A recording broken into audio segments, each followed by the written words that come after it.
બનાસકાંઠાના દાંતા તાલુકાના મોટા પીપોદરા ગામે બરાબર 14 વર્ષ પછી 29 પરિવાર અને 300 જેટલા નાગરિકો ફરી પુનર્વસન પામી રહ્યા છે.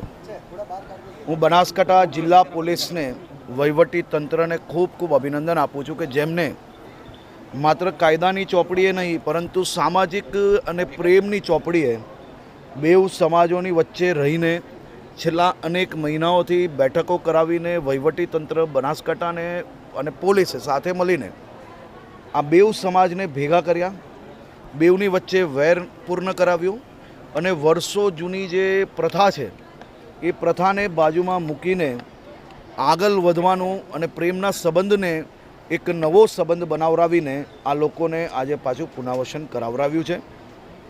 સામાજિક સંસ્થાઓને સાથે રાખીને પાકા મકાન બનાવી આપ્યા. ખેતીની જગ્યાએ જ્યાં જંગલના ઝાડવા આવી ગયેલા હતા સાફ કરીને પોલીસ અને વહીવટીતંત્ર સાથે મળીને આખી જગ્યા સાફ કરીને આપી. આજે આપ જોઈ શકો છો ફરી ખેતી કરતા થઈ ગયા લોકો. ઇલેક્ટ્રિસિટી હોય, પ્રધાનમંત્રીશ્રીની અનેક યોજનાઓથી લાઇટ, પાણી, ટોયલેટ, ગેસ અને કલેક્ટરશ્રીએ ખાસ કરીને અહીંયા એક કોમ્યુનિટી હોલ બી બનાવી આપવા માટેની વ્યવસ્થા કરી છે.